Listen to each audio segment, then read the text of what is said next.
Hello. Thank you for joining me by Torchlight. I'm Jesse, and this is the inaugural episode, a 0-0 old school role-playing solo channel, where I'm going to be journeying through the OSR, or probably die a lot of times. It'll be alright though, we'll have a lot of fun. But with all that being said, without rambling on in perpetuity, I want to get into what we're actually going to be doing today, which I'm really excited for. I recently discovered through Drive-Thru RPG and purchased a basic solo adventure using the BX rules for Dungeons and Dragons from 1984, The Ghosts of Lion Castle, and specifically written with slightly altered rules, mostly to do with how you're able to defeat certain monsters in the combat encounters, and limitations to some of the spells and abilities that you can use while you're inside the dungeon, so that you're not able to just circumvent some of the challenges easily. You can't levitate throughout it when you're inside, for instance, and they just have it as where, okay, the wizard that used to own this labyrinthine castle that is literally shaped like a lion. Trying not to look too far into these maps, although they are purposely made so that you'll have to go in and fill out the details that you discover as you're venturing throughout it, which I find pretty cool. That they don't want you to be able to overcome it with some of the spells that they had available, even at the time, that are included in the advanced fantasy rules of Old School Essentials. So they suggest that you go to page 31 and 32 to get your character and literally tear the sheet out. I had made this book with a comb binder that I had purchased a little while ago for things like this, and but I don't want to do that. I want to create my own character. I like to let the dice decide what's going to happen and what sort of person we're going to end up with. They suggest between first and third level. I think I'm going to go for level 2 and use the OSE. I'm not sure if I'm going to stick to classic fantasy rules, which is just the basic, or if I'm going to go into expert with the advanced fantasy set.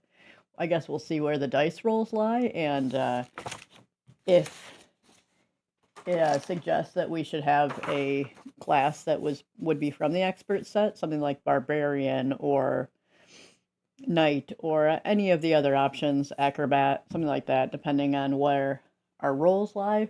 We'll get into that then. I'm not opposed to using it. I don't think it's going to harm anything, especially at level 2. I'm only going to have 2 spells available to me if I'm a elf or a magic user or a class that has access to such things. So, and if I were something like a cleric, I'd only have the 1 spell.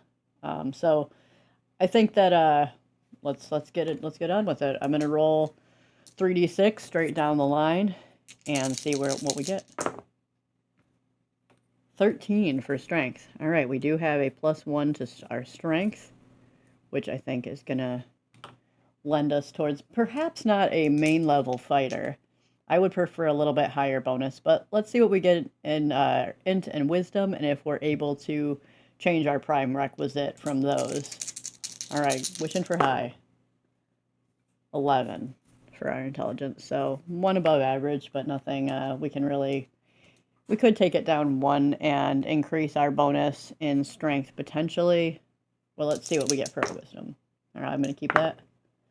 9 wisdom. Our character is slightly unwise, which I am ashamed for, because I cannot really increase anything with my strength, intelligence, or wisdom are the only abilities you're able to reduce at a cost of 2 points for every positive point, so we're not going to be able to do anything there, but let's see what we get for dex.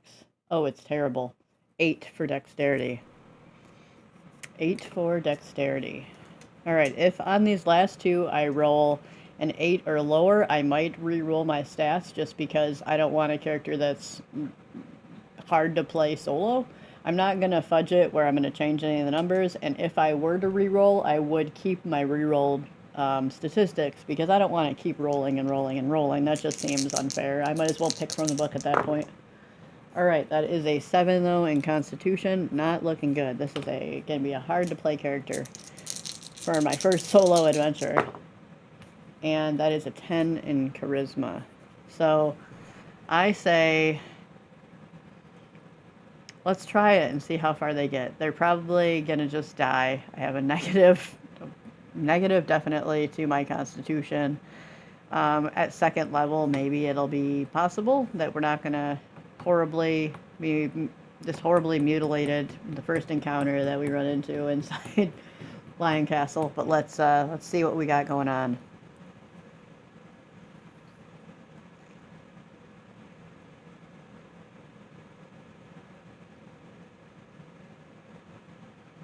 Alright, I think what I'm going to do is reduce my strength by a lot. I think I'm going to make a magic user. Might not be the smartest idea, but I can take this down, have a high int, and then it doesn't really matter if my other skills are fantastic, because, I mean, I'm only going to have at most 8 hit points at second level, which I highly doubt is going to happen. So let's take this down. So 11, this would become 12.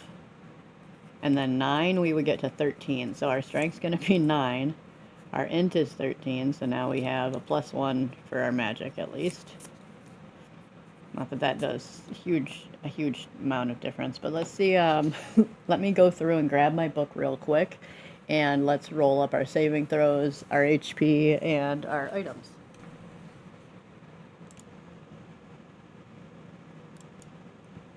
Alright. So we're back with the Classic Fantasy Rules Tome Magic User Entry. And it's going to be terrible. I realize I'm sorry you can't see I'll have to get a bigger pencil, or just, let me darken it up for you guys. Alright, we got a 9 in Strength. That's not going to be dark enough. Let me use my pen. A 9 in Strength. A 13 in Int. A 9 in Wisdom, an 8 in Dex, a 7 in Con, which is going to be horrible, and a 10 in Charisma. So I have a very below average character. So we're going to see how exciting this gets. I know my saves don't change too much. Yeah, they don't change until 6th level, so I feel totally confident writing this in pen, so it's a little easier to see. I'm going to have a Death Poison save of 13. Wands is going to be 14. Paralysis Petrification is going to be 13 again. And we have 16 and 16 for here. We have no Wisdom modifier for our saves versus magic, unfortunately. We don't have any modifiers to really anything except our intelligence, so that's exciting. As a second level magic user, I am going to know 2 different spells, which hopefully that'll be grand. I'm not feeling very confident about this particular individual, but they're here to try and overcome the challenges of Ghost of Lion Castle. And they're going to try their best with 4 hit points for my first level. Alright, this is exactly what we needed with this, everything being the lowest level possible. And we get 2 4s. Alright, our character has a max.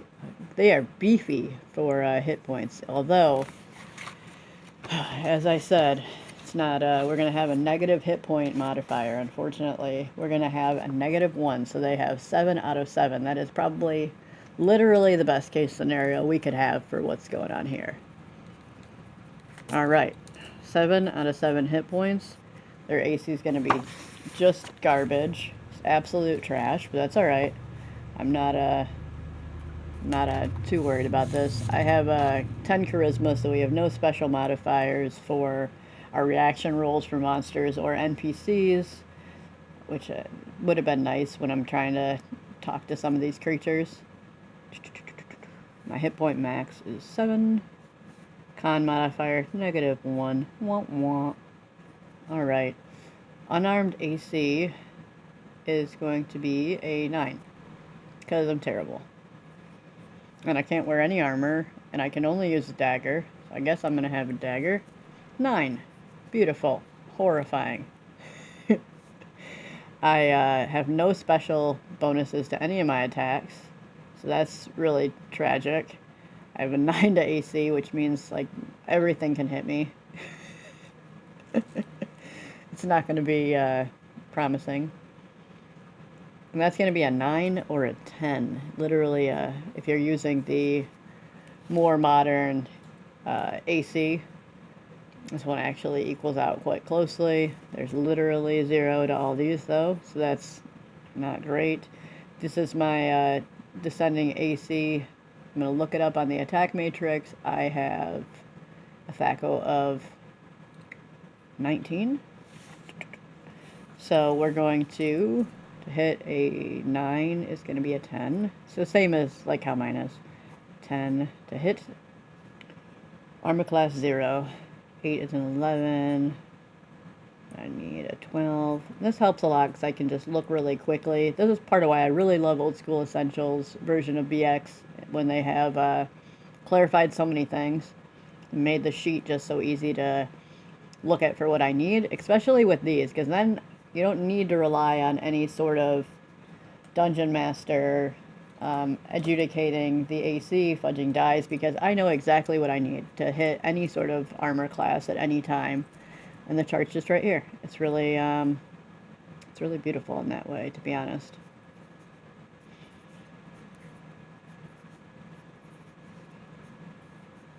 Alright. Cool. Alright, now that I have that, I can figure out all of these skills. Foraging is a 1 in 6, 1 in 6, 1 in 6, 1 in 6 because I'm terrible, 1 in 6 here, and 1 in 6. I am, I guess, intelligent enough where I could probably know more than one language at least. Not that I think it's going to be anything huge in this. Yeah, I even know my native language and 1 additional. And there is a table, and I do like to roll on the table. And I think could be helpful, technically, because there are things like bugbears and called out in the adventure that they exist. So what do I get? 5. I'm going to know Elvish. I guess that makes sense. There's a lot of magic lore, and I am definitely literate. It's about all I can do. And my only equipment is a dagger. Right now. Dagger, that's 1d4, in case I need to stab. I'm really concerned about this. Alright, let's go to magic. So I'm going to just do equipment in a minute.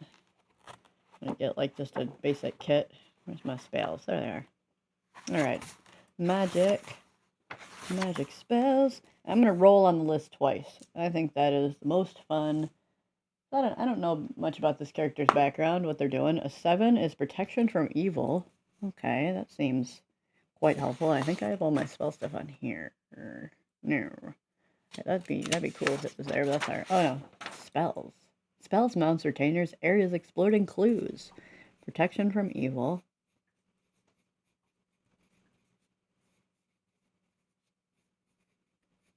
And for our second spell, we're going to get Magic Missile. Always useful.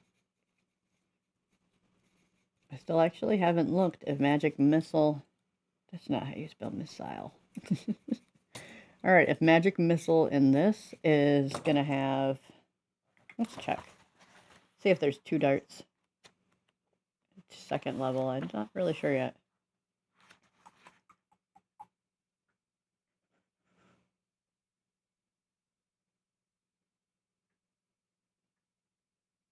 Oh, it's only per 5 levels. That's nuts.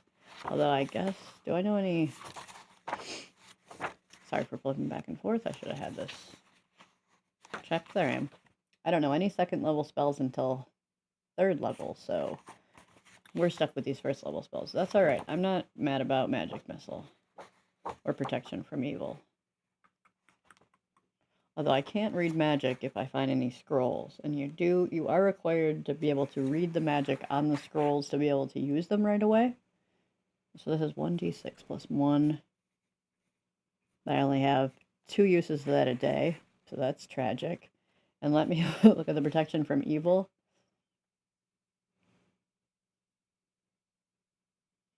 Okay, so this is creatures of another alignment. So it's technically, say I want to roll for my alignment as well. So I'm going to get a 6-sided and do 1, 2 is Lawful 3/4 is neutral. 5/6 is chaotic. I am chaotic, potentially evil. Nice. So I'm probably trying to go plunder this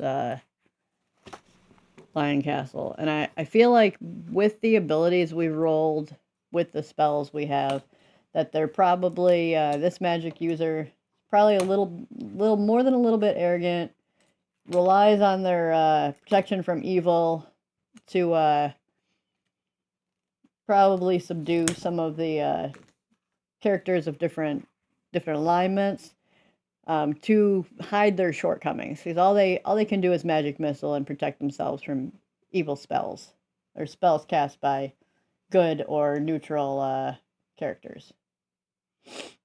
I'm sorry, that's not what that does. That you get a +2 saving throws against attacks and spells by the affected character, and they are penalized in their attacks -1. Additionally, prevents these creatures from attacking me in melee. So that's going to be actually really helpful, because while I have 7 health points, so I probably will survive a couple of attacks, I am garbage everywhere else. I can't do anything. I'm going to try to get out of combat as best I can, maybe think through my abilities. And I think I'm going to take one of the first level magic users' equipment from Ghost of Lion Castle, and I'm just going to insert it into my character sheet, because it has some limitations on what you're able to bring, and it does offer some magical protections to some of these characters. And I'm sorry, I know it's going to be a little hard to see, and by little I mean a lot, but I can, let me find the second level magic user. I have Zegel. Oh, he's got a dagger +1. That's amazing.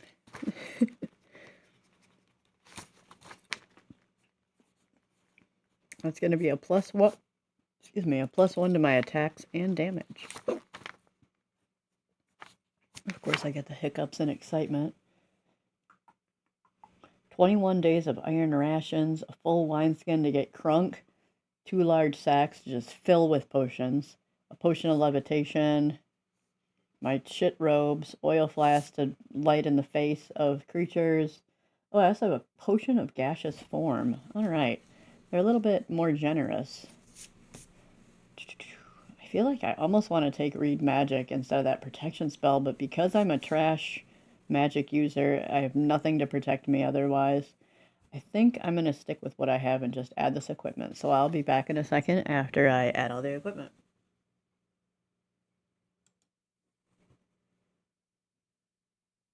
Alright, I decided on a character's name. I'm going to name my character Yarro the Terrible. And I filled in the equipment, probably a little hard to see. I'm sorry. This isn't going to be, I have to figure out lighting a little bit better for this sort of paper in the future, or get a way bigger pencil. My apologies, but we're going to get started and just get into the very beginning of the adventure. I'll read out the beginning entries, and I do have a couple of potions, and I will note, so that on the sides of this, they want you to be able to write some of your experiences, things you encounter, and the like, in these magic journal sections, and every character is given a magic journal, and part of it so that you can record your experiences for if you come back and play through the adventure with another character, which when Yarro the Terrible inevitably dies in a tragic or hilarious fashion, we might come through, steal all of his equipment, because it instructs me to leave his skeleton in the position he died, to note it, and that if my new character were to come through and try to conquer Lion Castle, they could find the skeleton of this wretch and just go through all their bags and use all their equipment as well. It's probably why you get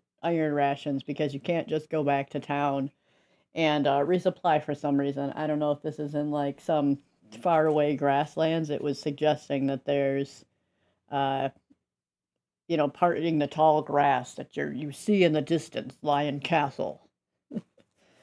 I just find it very silly. But we're gonna start with Yarro the Terrible, and he's gonna head in. So I'm going to read you the entirety of this section. It's the longest in the entire book. The others are short little choose your own adventure style entries that you jump back and forth to depending on the choices you make when presented with the information. So this is going to be a little bit of an exposition dump. Hopefully it's the only one that's going to be in this book, so I'll try to make it worthwhile.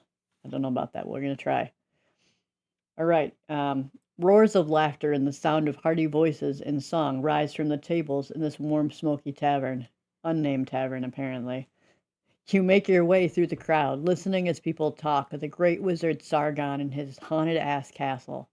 Several of the tavern's patrons are apprentices of local magic users. I may be as well, although I'm going to say I don't have a great reputation for coming back with companions that are alive.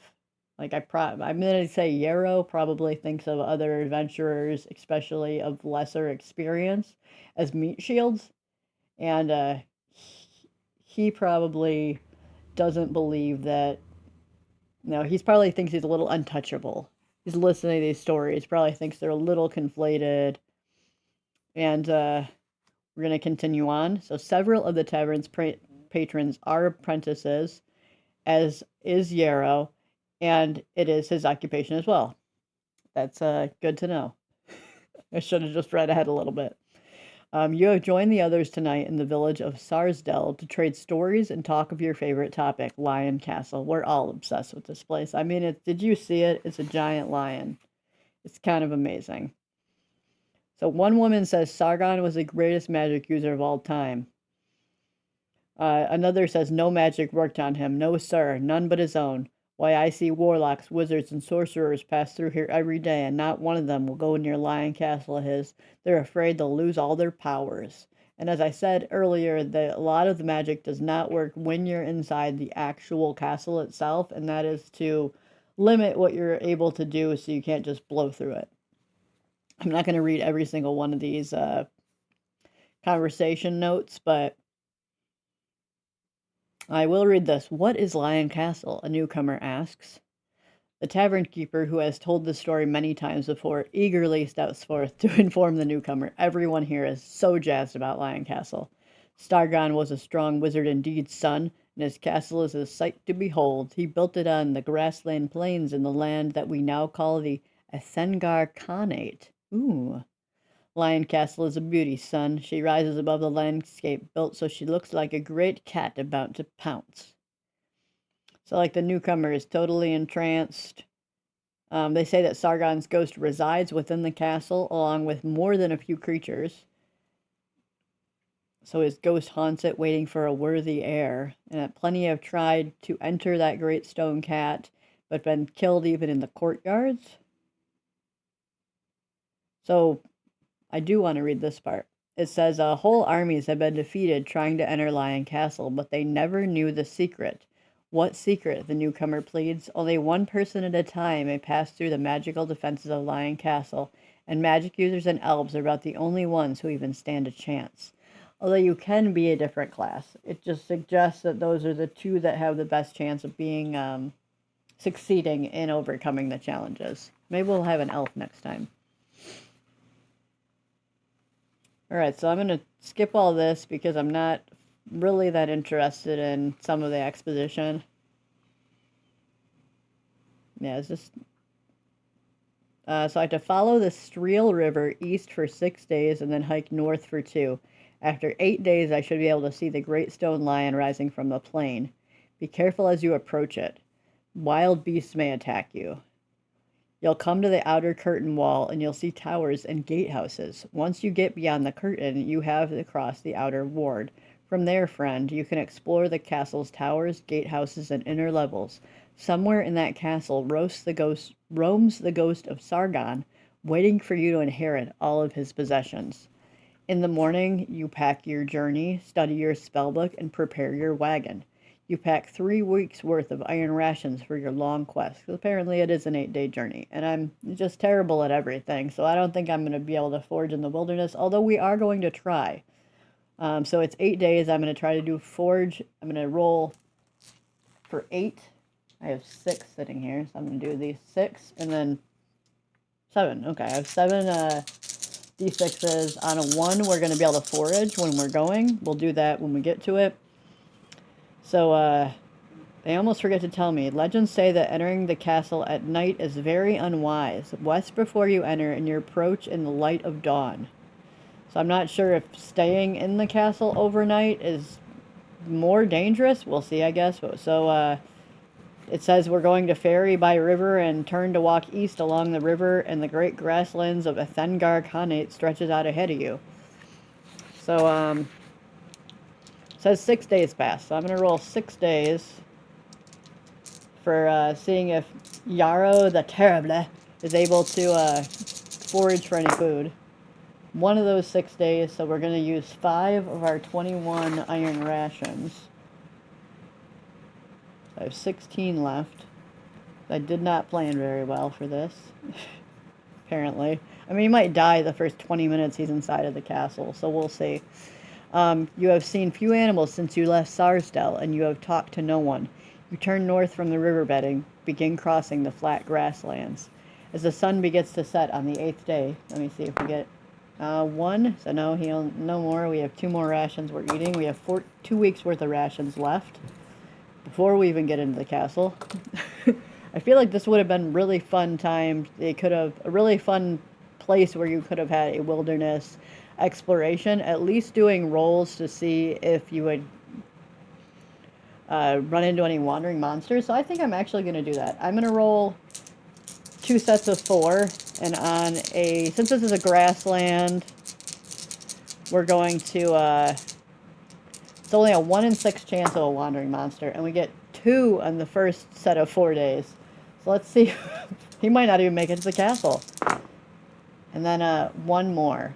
So he has 3 wandering monsters that he would come across if we want to play it like this. I feel like he's going to die immediately because it's only him. So let's at least, let's see what kind of wandering monster he comes across. I'm going to roll on the table for the Lion Castle table and see if he's able to do any of this even by himself. Be hilarious. It's a D24, so I'll do D20 and a 4. See what we get. Alright, so we're going to have an 8. It's a giant oil beetle. Oh god, why is that was a high AC? It's going to suck. Alright, the giant oil beetle has 3 hit dice. So that's horrifying. 3 hit dice plus 1 with a potential for 15, 1 bite. Damage is 2 through 12, so it's a, oh my god. It's gonna, let's just get into the castle.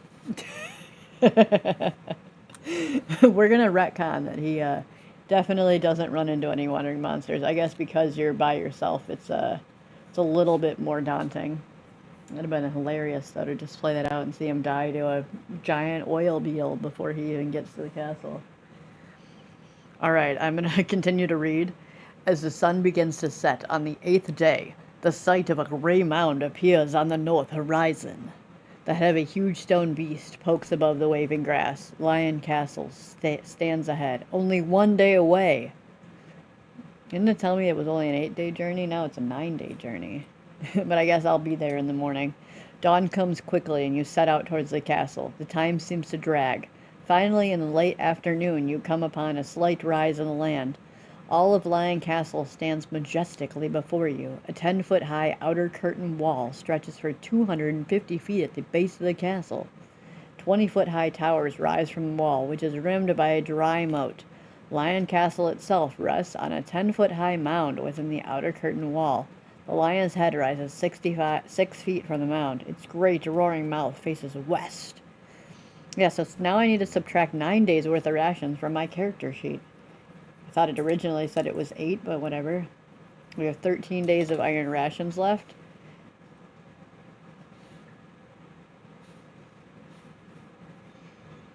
Alright, so I want to go towards where the mouth is, I think. So I'm going to go west, so I'm going to move to C5. The west wall of the outer curtain stretches before you. The lion's head rises above the wall. The eyes of the great cat flicker as roars and growls come from its toothy maw. So it's enchanted to be growling when I either approach or all the time. It's funny to think of it. It just does this all the time. And any of the local wildlife just is hearing lion roars and growls morning and night. You'd think it would work to scare away some of the creatures. I've heard that there's like a study recently, really tragic, that So a lot of wild animals are afraid of the noises that humans make because they know that they bring desolation to some wildlife habitats. So this would probably do to keep other creatures from the approaching and trying to reside and overthrow the castle. All right, a narrow path runs along the south side of the lion's body and leads to the dark opening in its chest. I think I would want to circle to the north just to see what we're faced there, but I am interested in going into the opening in the lion's chest because I feel like that's just such a majestic way to begin the adventure, where you're just like almost as if you're like it's almost like Aladdin and you're going into the mouth of the cave where it's the tiger's head. So let's go to C2, let's see what we get, and then decide our course of action. The north wall of the outer curtain runs before you. The lion's tail bends from the body of the castle and runs downward toward the postern gate, which stands near the east end of this wall. So that's going down to the postern gate. I still am interested in going into the lion. So, alright, I'm going to say I'm going to go south to the passage that goes into the lion's body. So that's C4. Oh no, that's the wrong one. So I guess it's circle, decide the rest here, C6. Okay, so that was just like the investigation part. Follow the steps at entry R15. Where's that? Is that the resting one? I think that's just like back here for resting. Sorry for the flippy flops. I believe that's, yes. So that is healing and resting. I am not hurt. I do need to subtract 1 ration though, so apparently I didn't do anything and I ate more. I'm just eating all the foods up. I'm just a portly little guy. Which is nothing wrong with that, but portly little guy. I guess we're gonna enter through the outer gatehouse.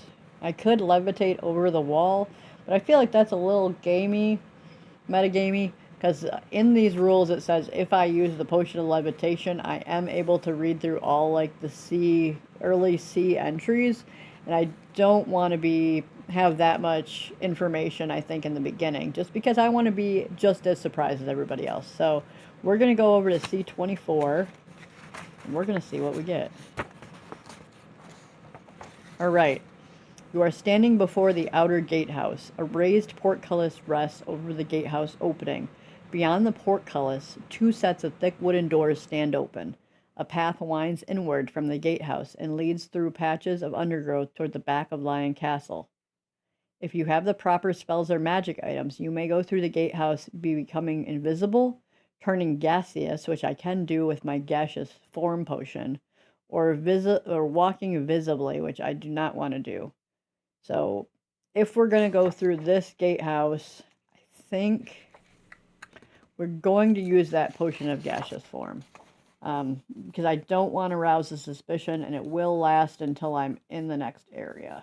So, I think the restrictions is that it only lasts until I'm, like, in that room, because of the magic, magic draining effects of the castle. Whatever it had said. So, let's move on then to entry 27.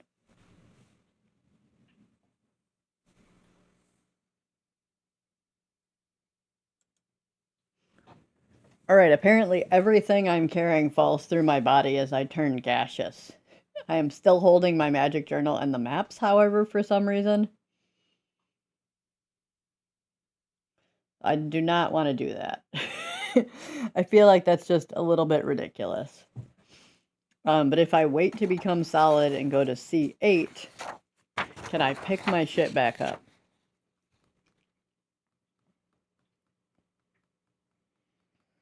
Alright, I think that's a little silly. That feels very much like choose your own adventure. Oh no, you lost everything you're holding. You need to go in totally naked now. Like, I won't be able to bring anything back. I won't have my flasks or my oil or my lamps. And that just seems like I would float back through, wait till I'm solid, and then pick up my possessions. So I guess I've wasted a potion of gaseous form. That's fine. I was unaware that it was just going to be like, sorry, you lose everything. Which I guess is on me, but that's why we're learning together. So I'm going to go back to C8, read what happens. So I prepare to continue my quest. You may try to enter the castle. Let's go over the north wall. We're going to use our potion of levitation, and we will go over the north wall. C14. So it says, a wall of the outer curtain stands before you. If you have the proper spells or magic items, you may levitate. Alright, so we're going to go to C16. You may go over the top of the wall or the top of the tower. I'm going to just go over the top of the wall. C19. You are on top of the wall. If you used magic to get here, the magic stops. If you were invisible, you are now visible. So I am now on top of this big wall, and I cannot levitate anymore because it goes away. So I'm going to have to try to scale down the wall. That just seems terrible. It says read entry C49. Let's see what happens. Maybe I get shot and I die. That'd be funny. Alright, so Yarro he drinks this potion. He feels his body become light as a feather, and he's able to control himself, kind of like dog paddling through the air that now feels as thick as water, and he's able to get to the top of the wall. But just as he goes to push himself further, he realizes that the feeling of gravity has come back over him, and the heaviness slams into him right before he were to swim over the next step that would have taken him tumbling down the wall, probably to his immediate death. So, so C49, a nearby tower door stands open. Did I read the right one?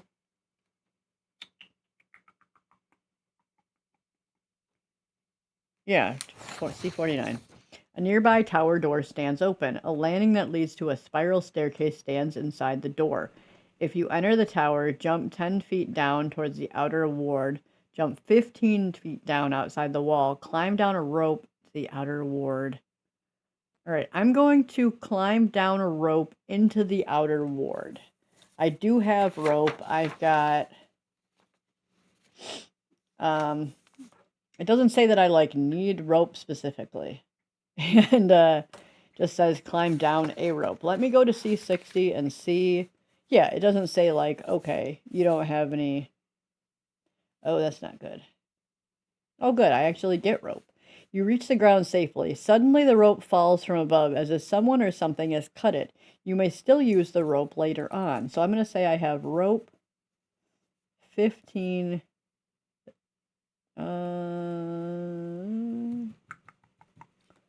No, 10 feet. It's 10 feet of rope. It doesn't specifically say, but from into the outer ward is 10 feet. Alright, you are in the castle's outer ward. Thick patches of underbrush grow around the courtyard. Suddenly, something rustles in the bush. We might die here, guys. Roll 1d12 and add 10 to the result. Find that number on table 2. Alright, I got a d12 here. We're going to go to table 2, which is in the beginning of the book. Sorry for the flippy flaps. And we're going to add a plus 10, right? I said. I apologize for losing my place. Yeah, and add 10. Alright, so 13. A 13 on here is a giant tiger beetle. Oh god. Okay. So it has one bite, one... Okay, so it's just... That's not terrible. I feel like this will be alright. So, as he jumps down, a giant tiger beetle rushes out from under. You hear it skittering and its little chitinous feet click-clacking in the underbrush as it rushes out towards us. And this giant tiger beetle, that's actually a little hard to hit, flails out and starts going after us. Let's see, we're going to do, going into our combat. We're going to see initiative for each side. I'll be this lighter colored dice. I got a 4. The Tiger Beetle got, a 5. Tiger Beetle will go first. I'm sorry, Yarro. We'll see what happens. Let's see the monster's morale, though. It has actually got an 11, so it's indifferent and uninterested. Do I think Yarro would want to fight this right after he's got over the wall? It's indifferent. I feel like it's just skittering about the undergrowth. Maybe Yarro had pulled his little magic dagger. He's about to go after it, but I am not going to fight this if this creature is indifferent. All right. Let's go to the combat checklist, which is around here somewhere. Let me find it. I think it's towards the end of the book. Some of this stuff is not. I think everybody that plays old school revival games knows that some of the old school books and supplements and modules aren't necessarily laid out in the easiest way to find the information. Thankfully, they do have a lot of tables just at the back. So it's going to be the morale check. And since it's indifferent and there's nothing stating here, we're going to say that it is completed. And we are going to move on because we have not been defeated. If it were aggressive or hostile, I would say, we'll get it. But I think with an 11, it's safely indifferent, almost to friendly. So maybe this bug is used to other creatures and intruders. It's just here to eat the undergrowth. It's not interested in us. We're going to move on to entry 42. Maybe next time you'll get into something worse.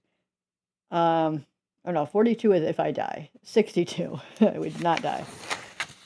All right, entry 62. You're standing in the castle's outer ward. So then we have decisions of where we want to go.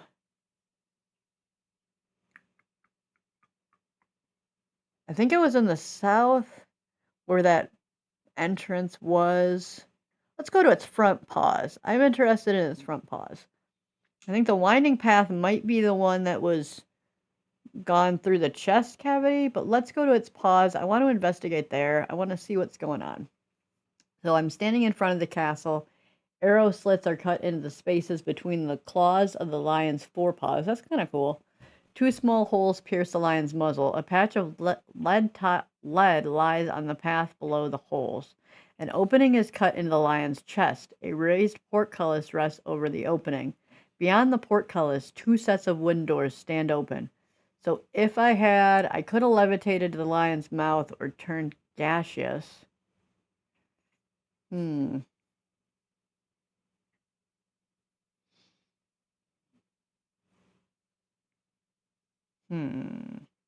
going to go through the opening in the lion's chest. That was what I was planning before. And now while I have a rope, I don't believe it's any kind of rope of, climbing necessarily. So let's go through where we wanted. I got to that point finally. Let's go to 75. It just literally tells me to go to 77. Oh. So a glowing arrow flies from one of the slits in the lion's north forepaw.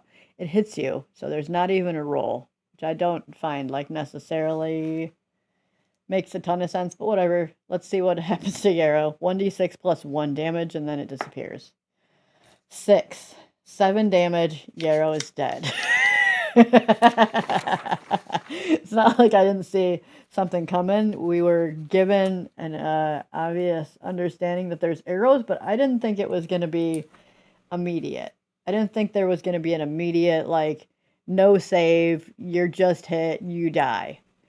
Which I'm not mad about. I'm learning as I'm going. I think that's a good place to stop. Yarro's corpse lies here. He took his maximum amount of damage. We'll put it under the entry. Yarro the Terrible, you were well loved. That's not true. Nobody ever loved you. Not even your parents, apparently. And let's say his corpse and belongings are here. And hopefully the next adventurer in session 2 that we roll up will be able to get past just the very beginning arrow slits, because I did not telegraph that it was going to be an auto hit. So now that I understand that, I will be much more cautious. That's not what I was expecting going into an encounter. Usually you would have a save or you'd be stepping on a plate or something, but it wasn't really telegraphed that that was what was going on. So it's fine. I'm not upset about it or anything. It's all a learning experience. And I hope that you enjoyed the first inaugural kind of session 0 as I get everything set up, learn the camera angles, learn what you can see and can't see. And I apologize for some of this lighting. It's something I'm going to be working on. Maybe change this a little closer to the table, use a darker pen, all that. But I hope that y'all have a great day and be safe. Much love. Bye, Torchlight.